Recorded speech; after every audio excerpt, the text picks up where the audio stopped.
Welcome to the DisabiliTEA, a podcast where we have candid discussions about all things related to disability. Short-term, long-term, financial claims, impact on other areas of life, causes in the workplace, and more. With your host, attorney Anjel Burgess.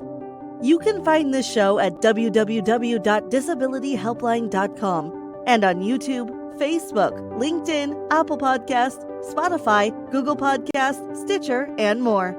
Now here's the host of the DisabiliTEA, Anjel Burgess.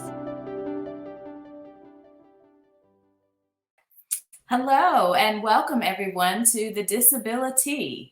Today we have a very special guest with us, special education attorney Dayna Friduss. Welcome. Thank you. Thank you for having me. I'm happy to be here.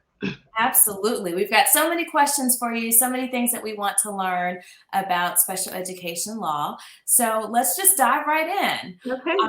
First, if you can just tell us a little bit about yourself. Oh, sure. So my name's Dayna Friduss. I live here in Georgia. I've got two crazy kids, boys, who are, I guess, no longer really children. I've got a 19-year-old and an almost 18-year-old. Okay. But I have been a member of the Georgia Bar since 2003. Been here since 1994. And this is home now. Wonderful. Well, one of the first questions that I want to ask, I think a lot of people want to know, what is special education law? Well, I think people are more familiar with the term IEP. Okay. That means individualized education plan. And what that comes out of is special education law. So there is a federal law, actually several, but for the main one that addresses special education is the Individuals with Disabilities in Education Act, otherwise known as the IDEA. And that's the act that outlines everything that schools are supposed to do and not do sometimes when dealing with children with disabilities and making sure that they are receiving a free and appropriate education in the public setting. So that is what special education law is.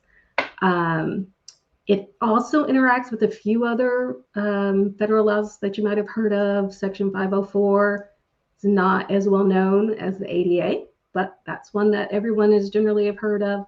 And occasionally, depending on some things that happens, we might even cross into Georgia torts and other things when things have gone really bad in the school setting. So, but that's essentially what special education law is. And how did you get into special education law? What drew you to the area of practice? Well, I found myself here, like many of the people who find themselves in sort of the disability-related areas do, is that it's personal. I have a son who will be 18 soon, who was diagnosed with autism when he was 23 months old. So I think had you asked me before that time, I probably couldn't have told you what special education law was, because it's not something that's on anyone's radar generally until you have to deal with it. Okay. But yeah, so the work with my son, I tell people, our story is that my husband, who's also an attorney and has been practicing 15 years longer than I have, we went to my son's first IEP meeting back when he was not even quite 3, but at 3 years old, the early intervention program that Georgia has, Babies Can't Wait, kids age out of that into the school system. So even though they're not kindergarten age, their special education needs become the responsibility of school systems. So you have a meeting and you talk about what they're going to do and you develop that IEP, right? The first one anyway. So my husband and I went to that meeting. He wasn't quite 3, because it was a summer birthday. So it was like an hour and a half, 2 hours. And we left the meeting, and Angel, I swear we just sort of looked at each other and said, what just happened? Right. Like, we're intelligent people, but you don't know what you don't know. That's right. You absolutely don't know what you don't know. And while I felt like the folks there were well-meaning, based on some of the things they said, I just thought, you know what, I think I'm going to keep doing what I'm doing. And then at the time, I had been running, as many parents with kids with disability, running my kids program, right? Getting him to therapy, finding the right person for speech, for OT, for all these different things. So I had been running his program for a while, and based on, you know, how he was developing, I felt like I could continue to do that. And then we would revisit this school thing later, which we did. But because I had that initial experience and, you know, very quickly understood that I didn't know what I was doing or what any of this stuff was, I hired an advocate to come to that meeting with me there, and thereon, essentially, throughout my son's elementary school career. So I didn't actually start practicing in this area for a little while because, frankly, his therapy and everything consumed so much of my time. Right. We were fortunate enough that I was able to not have to work. And I know there are parents, many are my clients in that position, that they're not in that position. They've got to go to work, but their kids still have these needs. So when he sort of kind of turned a corner in a way that, you know, let me think that I might actually be able to practice law, this just felt like a natural fit because I care about it, I know it, I live it, you know, and it's, as we get older, it's easier to do things that we're passionate about versus just sort of, you know, punching a clock, picking up a check. So that's how I found my way here. And again, I find myself always, when I meet therapists, when I meet speech language people, I mean, it's more often than not, they have some connection to the disability community, whether it be a child or a sibling or just somebody in their lives that, you know, opened their eyes to this other world that they decided they wanted to be a part of and try to, you know, a segment of population they wanted to try to serve. Absolutely. Well, that is wonderful. So you have been in the position of every client that you've served, sounds like, in terms of having to navigate through that process. Yes, absolutely. And it's this is not a cut and dried area of law. It is very confusing, very difficult, not easy to navigate for anyone. So, you know, one of the things I often have to tell parents who have an enormous amount of guilt for not knowing what it is that they don't know, that I'm now explaining to them, is that the system is really not designed to set up for you to know it. Right. You know, so you've got to sort of shake that off and let's just go from what we are here. You know, one of my favorite sayings, and I stood on this a lot when my son was young, because there are days, particularly when you're dealing with autism and other disabilities as well, where you are really taking it day by day. But there's a dash that start where you are, use what you have, do what you can. I like that. And so, I mean, many years later, I find myself telling parents, start where you are, use what you have, do what you can. Can't change the past. Let's move forward with what we can do. Absolutely.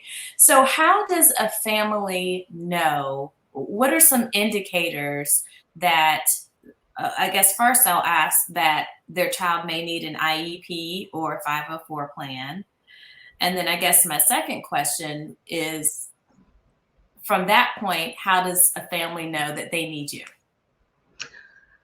That's a good question, because I tend to represent families when things go badly. Okay. Right. When things are going fairly well, I normally don't hear from folks. It's the folks that when they go badly. Okay. Indications that things are going badly or the kid is not progressing. Mm-hmm. They're not making any progress. They're still struggling, or they're struggling even more. Their behavior is getting bad. Mm-hmm. Because a lot of times when our kids are struggling and they are have communication deficits, then behavior becomes their form of communication. Right. You know, I've always said that behavior is communication. What are you telling me by this behavior? And sometimes it's I'm bored and I'm frustrated and I don't understand. So that's why I'm running away, because I'm trying to escape. It could be many, many of those things, particularly kids on the spectrum who don't a lot of times have the language for that. Right. And not only do they have the language, but when those things occur, they're generally in a heightened state, right? Their sensory system is what we call dysregulated. And when you're dysregulated, when you don't feel comfortable, when it's too hot, it's too cold, it's too loud, it's even harder to access your words. So a lot of time behavior shows up there as well. So that's one of the ways that you know. I mean, generally these days, people, sometimes the school will tell you, particularly early on, if there may be something going on. Sometimes it's a pediatrician, family member. Parents get their kids evaluated, they get a diagnosis, and they take that to the school. Okay. And the school can do something. But I need to tell you that there is something very important called child find out there. And that means the schools, public schools, all public schools in Georgia have an affirmative obligation to find kids who may need special education.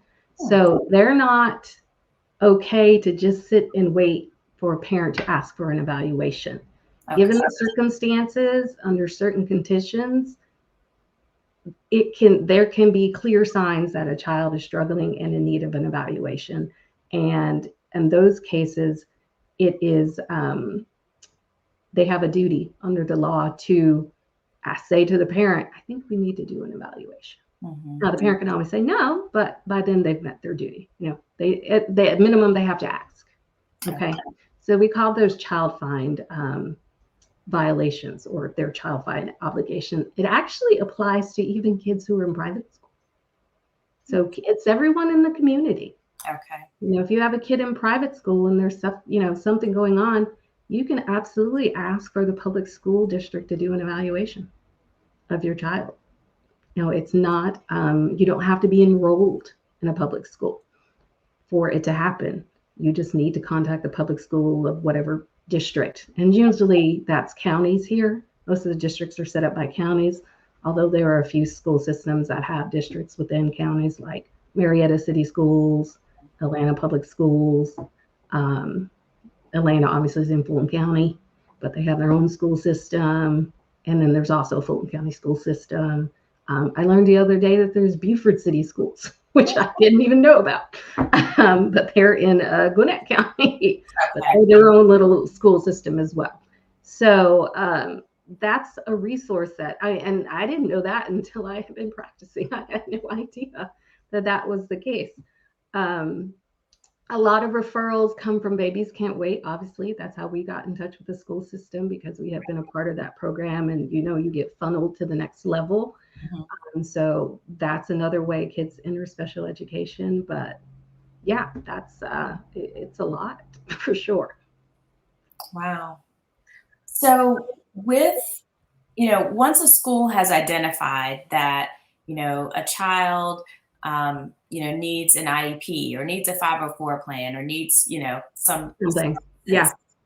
As a parent, if you disagree with the services that the school is recommending, or if you think perhaps that your child needs more intensive services than the school is recommending, is there a recourse? Is there something that you can do as a parent? Yeah, the IDEA, well, it's different under 504 and the IDEA. So you mentioned a 504 plan, and those are more about accommodations. Okay.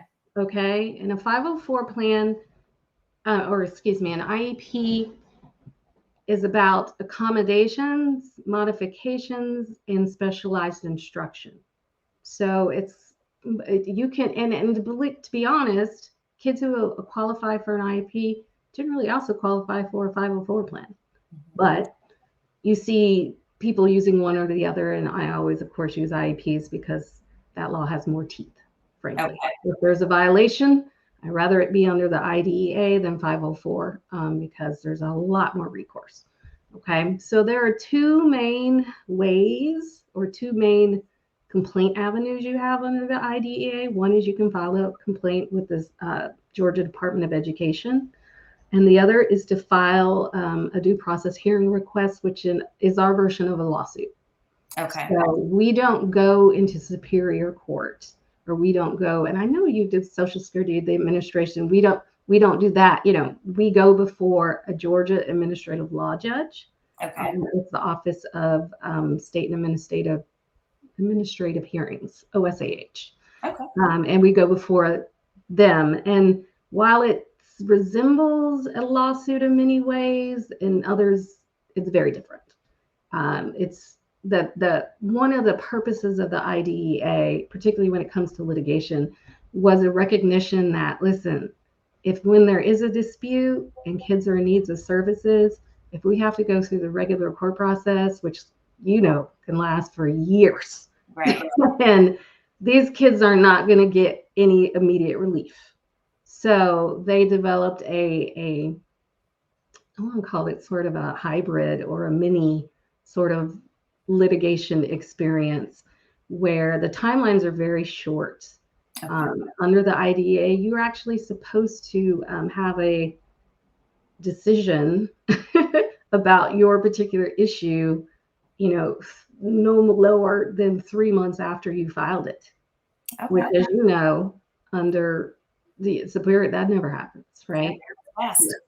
But some of the things that are different is that in a regular court case, there's depositions, there's discovery, which for people that don't know, that's, when we ask the other side for information documents, and they have to send it to us, and then they ask us and we send it to them, and then we compare them, and in depositions, we sit down and essentially interview people under oath.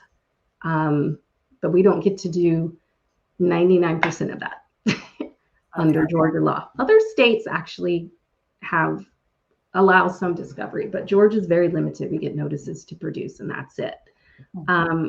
What has to happen and I deal mostly with due process hearing complaints versus state complaints. Okay.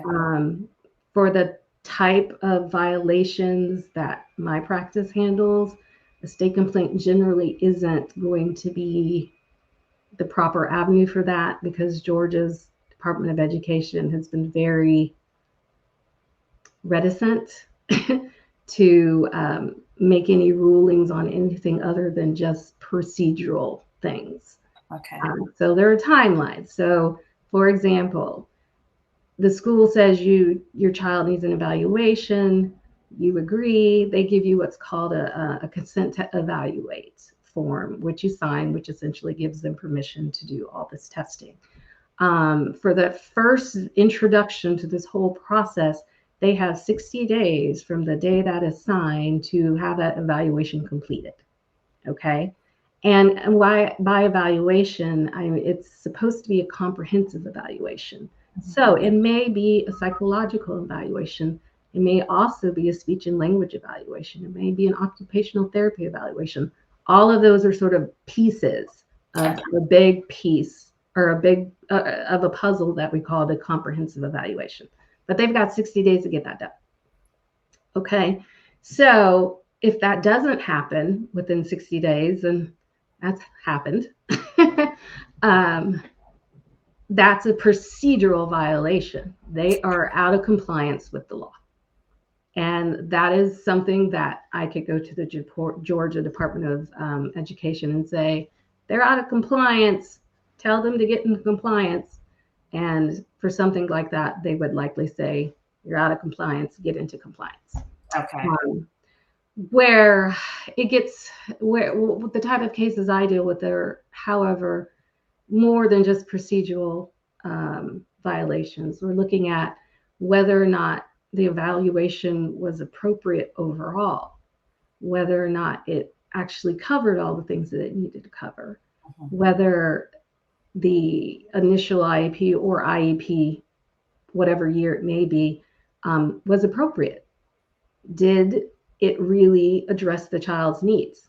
Did we identify the needs? Did we document the needs? And does it really address the needs? So there's two parts of an IEP that you could potentially have recourse for. One is the development of the IEP and whether or not it's appropriate. Okay.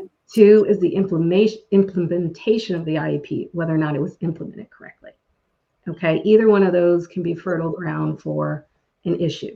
So I often find myself filing complaints with, violations of both, one or the other or both. Okay. So, but it can be just one issue, like going back to the parent that feels like, hey, these services or the accommodations or modifications for my child are insufficient, then that would be the grounds. It can be, but I will, and I wrote some notes on this because I know we're at 20 minutes and I got to get this out because it is so important for people to understand. Special education, winning a special education case is going to turn on the data and documentation 98% of the time. Okay. So that means that parents have to be really good minders of what's happening and also making sure to document what's happening. Okay. I tell people all the time, if it's not documented, it didn't happen. What that means when Mrs. Jones told you in carpool that Johnny has been having a really tough time for the last 3 weeks and they just don't know what to do with him. And, they're just at their wits' end and they send him to the other class because he was just too much to handle. If she didn't put that in writing, it didn't happen. It's like it didn't happen. So you having that information that you think shows that he wasn't where he was supposed to be, you don't have because it's not documented. So that's my first thing I tell you. It's not documented. It didn't happen. How do I document it then? Stop talking to folks in carpool. Email, text. Text is beautiful because believe me, schools have trained their teachers, the ones that districts have done it well, trained them to have conversations in carpool just for this reason. We do not send you an email. Or if you send them an email with a specific question, they will call you with an answer. Okay. Stop answering the phone. Ask them to provide their answer to your email because you're busy. You just don't have time to stop. You're a working parent. I mean, there are all sorts of reasons why give me the information, move on.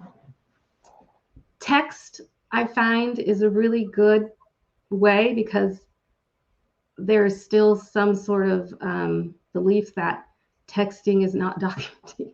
So people will text when they will not put in an email. Right. Which for my purposes is fine. I don't care. It's still documented as a date and the place, and I can, nail all that down.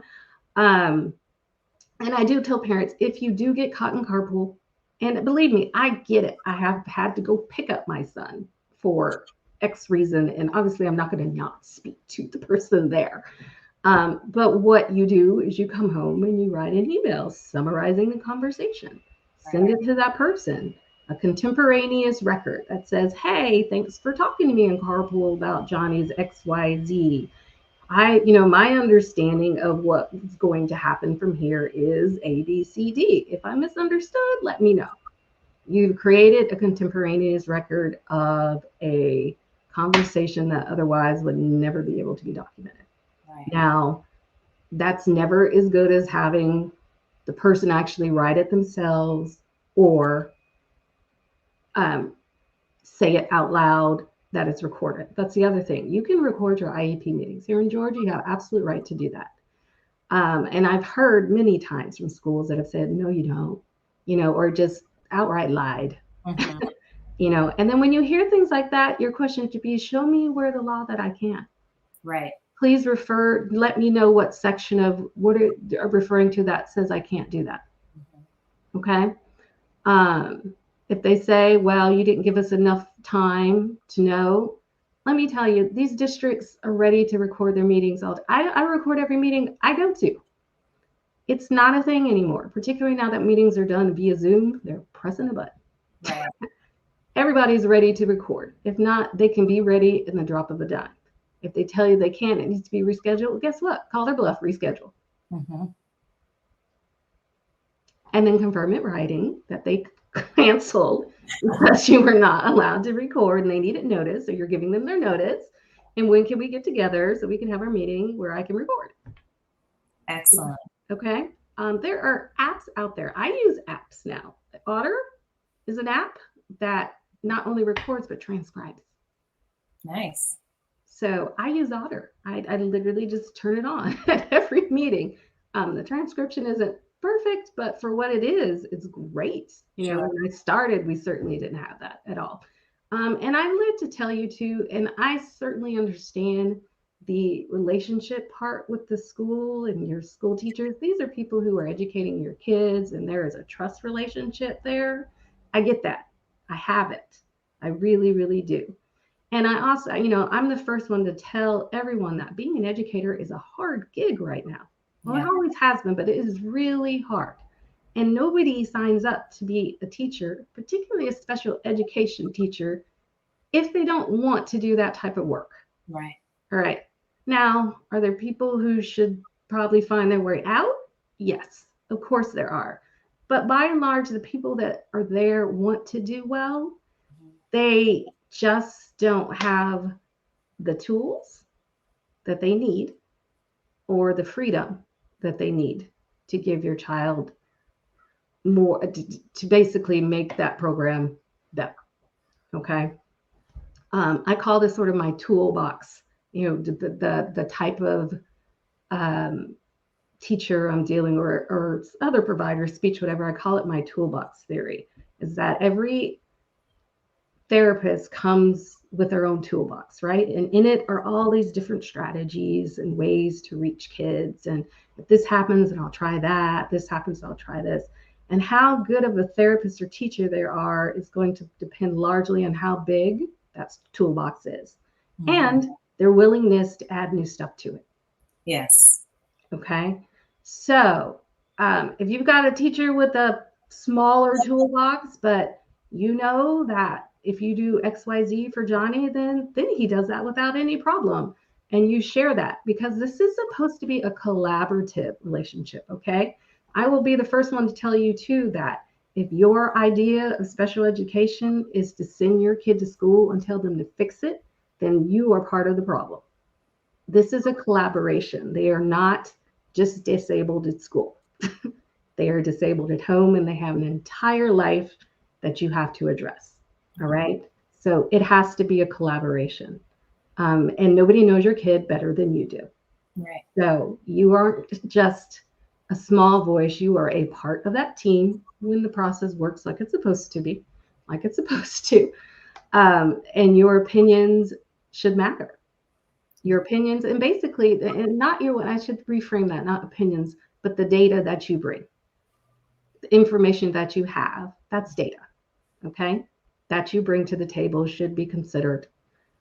So if that teacher is willing to expand their dual box and say, oh, I didn't know that, I've never done that before, let me try it, then that teacher is going to be a better teacher for your Johnny, but also for every other kid that comes afterwards, because now she has a new tool that she didn't have before. That's right. That she could potentially use for someone else. Okay. So that relationship is important. But at the same time, these are people with jobs who can often be afraid of losing their jobs. Right. And there may be things that happen that they will not tell you, or things that they gloss over, or frankly, they think they're doing a wonderful job because that's all they know how to do. All right. And you have to be willing to make it uncomfortable sometimes. Rock the boat, you know, do it in a way that, you know, I try to, particularly from my son's perspective, I like to start meetings with all of the stuff that's going right. How this relationship is great, and how when that teacher did this, that was really positive. And because the teachers are human too, and they need some positive reinforcement and some, you know, lifting up at times as well. Okay. but I'm not afraid to call them out when it's not okay. Mm-hmm. All right. And then in the most diplomatic way possible. All right. And I know these are your kids, and, people are, I'll fight to the death for my kids. Unfortunately, particularly as African American women, there is a stereotype that we have to deal with about the angry Black woman. Sure. And you have to be very careful about how you approach people in IEP meetings, because it will be used against you. And so, it can and will be used against you from other African American people.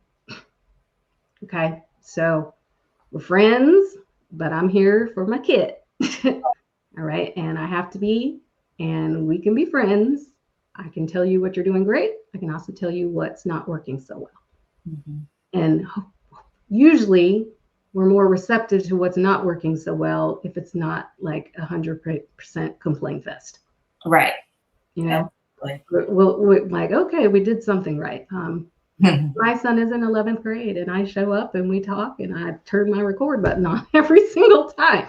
And again, it's not a thing, and that doesn't impede our relationship. We can still talk. If anything, I feel like I can talk more openly because I'm not taking so many notes, or I don't have to do that. Right. So they have to know that. They have to document everything. And they have to record. And again, the whole case is going to turn on what documentation we have. And there are other outside sources. But again, at the end of the day, whether or not a kid has been given FAPE, or free and appropriate education, is largely going to turn on the data, what the school did, what the school didn't do, to the extent that you can prove it. Okay. So for parents out there, you've shared a lot of gems. Just to kind of recap a couple of those, documentation is everything, right? It's everything. Making sure that you're documenting, record those IEP meetings. Yep. Establish a relationship where you're collaborating. Yes. With your child's teacher. I think that is so important and undervalued. As a parent, your input, your things that work in your household can absolutely be valuable to your child's teacher. And vice versa. I've heard of some things that my son could do at school that he was acting as if he could not do at home. And that was a clue for me that I need to up my game here. I need to push him a little harder here too, because he can do more. That when it works well, it works both ways. Okay, that you're both getting and sharing information from each other. So it can be a decent process. I mean, it can. It's not perfect. The IDEA has many flaws. Believe me, I could go on and on about lots of them. But when you're in a position to have that collaboration and to get that give and take, and get that honest feedback from a teacher, then take it. And also understand that nothing is ever 100% perfect. Right. Okay. I tell my other little gem, I tell my clients is I can write a fabulous IEP, and it's only as good as the people implementing it. So you have to be very cognizant of, are you emailing the teacher every day, 5 times a day? Let's have, exercise some judgment in maybe things that we can let go that aren't at the top of the priority list. Just be very mindful of that relationship. We'll never speak to send anything that you wouldn't want to show up in court. I know you've probably said that. Don't write anything or put down anything or say anything that you wouldn't want to show up in court. That's right. Well, on social media, please get off Facebook. That's right. Social media. Get off Facebook. So let me ask you one more question, and I appreciate your time. You talked about your clients usually involve you in the process when things go wrong. Yes. And I'm wondering if there is an ideal time to reach out to you before things go wrong, because once things go wrong, then maybe I don't have documentation. Maybe there are things that, You didn't know to do it beforehand, right? right. And I try to do general presentations as much as my schedule allowed during years. I don't charge for any of it because really it makes my job easier when everybody has their documentation together. I would say this: if you've got what you think is a decent relationship, well, it's a more relationship, your kid seems to be progressing, okay? They seem to be getting better, keeping up with their peers, not falling further and further behind, then you're probably okay. If you see that some things aren't quite going the way you want, there are advocates in Georgia who charge a lot less money, less than I do, who can take a look at your file and tell you whether or not things are moving in the right direction and give you some tips. And I mean, like I said, I took that advocate with me for 6 years. Okay. So, okay, her insight was invaluable. So that would probably be where I would start if you're just not quite sure. Now, there are times when, there are things that are happening. Kids are severely mistreated or assaulted, and, those things are a little more clear, that things are really not going the way they need to. And I don't think you need to talk to an advocate before you call me in those situations. Okay. Or if you're dealing with any sort of severe behavior and it's getting worse and they're recommending they want to move your kid to a more restrictive environment. I know we're at 36 minutes, but we could talk for hours about the GNET situation in Georgia and the class action lawsuits that are going on right now. GNET is a terrible place for 98% of the kids who are there, particularly in rural counties. It doesn't even resemble education. Wow. So, I've worked with families of getting kids out of GNETs. I've worked with families to keep kids from getting in GNETs. So that's a definite time to reach out to an attorney and say, hey, they're trying to send them to this quote unquote supposedly therapeutic program, which is going to be anything but therapeutic. I promise. Okay. That's another good time to do it. Okay. All right. Well, thank you so much for talking with us, for sharing so many helpful gems that parents can use as they are just kind of navigating, the special education world, particularly as it relates to education. So we appreciate you being here.